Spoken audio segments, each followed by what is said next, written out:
chain 25,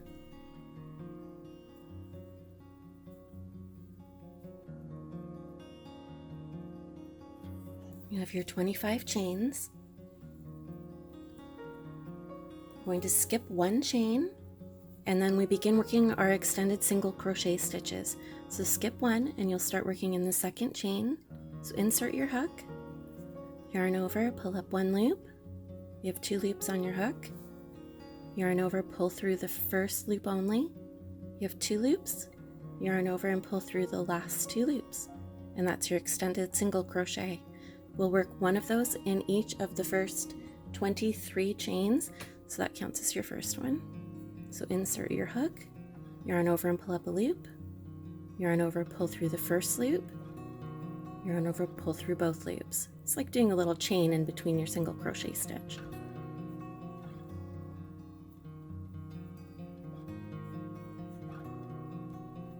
So you do this all the way across until you get to the last chain. And when we get to the last chain, you need to work 3 of them in that chain instead of just the first one.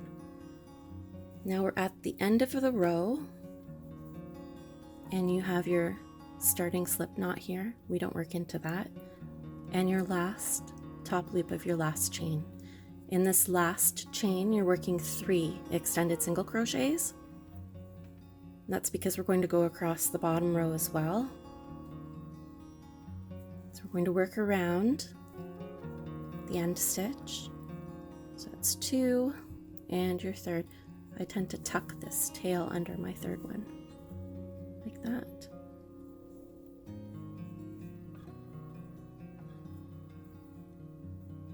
So you'll have your 3 and it's moving its way around the corner.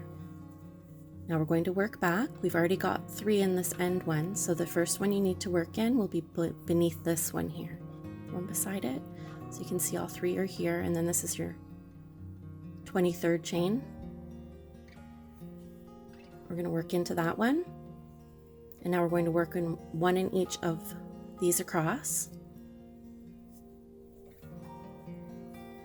So work 1 extended single crochet or ESC in each of the next 22 chains. Okay, after you've worked your 22 extended single crochet stitches across, this is what you have so far, the one end with 3, and then all the way across. In the last one, you're going to work 2 more extended single crochet stitches. So in this chain here,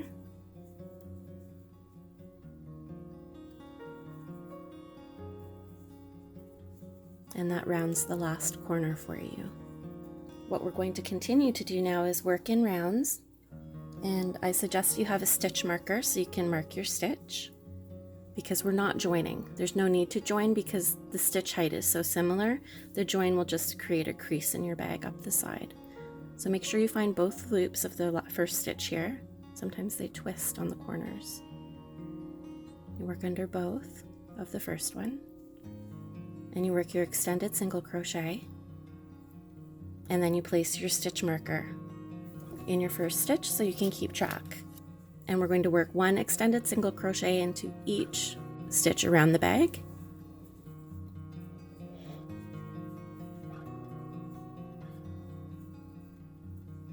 And now we're back at the stitch marker, which is marking the first stitch of our round. You can see this, the bottom of the bag.